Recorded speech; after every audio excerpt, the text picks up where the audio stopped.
преддверии православного праздника Радоницы, Дня поминовения усопших, на Камрадском кладбище многолюдно. Люди приводят могилы близких в порядок. Однако есть много могил, которые заброшены. С целью решения этой проблемы Примария муниципия Камрад ежегодно организует работы по уборке кладбища. И кроме того, это кладбище, которому насчитывается уже порядка 200 лет. И очень много могил бесхозных, очень много могил заброшенных.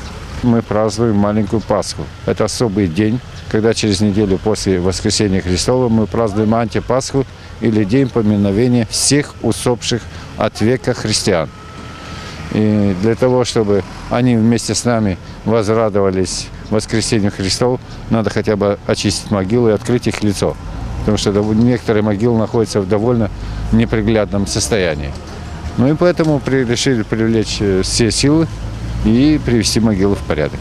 Коллективы всех организаций города вооружились граблями и лопатами. Люди убирали сухую траву, чистили клумбы, чтобы на родительский день, именуемый в Гагаузии маленькой Пасхой, было красиво. Эта неделя, она по уходу за могилами покойных усопших, поэтому очень важно помнить умерших. Наш коллектив каждый год принимает участие в благоустройстве кладбища. Это самое святое место.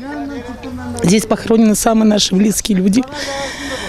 Я считаю, что это очень хороший жест, потому что люди, многие больные, не могут прийти. Есть, которых родственников здесь нету, потому что уехали, кто-то на заработках. И я думаю, если 2-3 часа поработать, почистить могилки, помочь кому-то, это очень хорошо.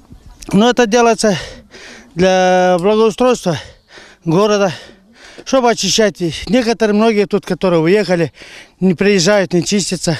И вот, как бы сказать, что оно растет, буряны, всякие дичь. Понимаете, вот приходя на кладбище, вот мы в церковь ходим, но кладбище тут святая святых. Мы все люди мирские, грешим, ругаемся, все, суетимся. Но здесь все, здесь святая святых.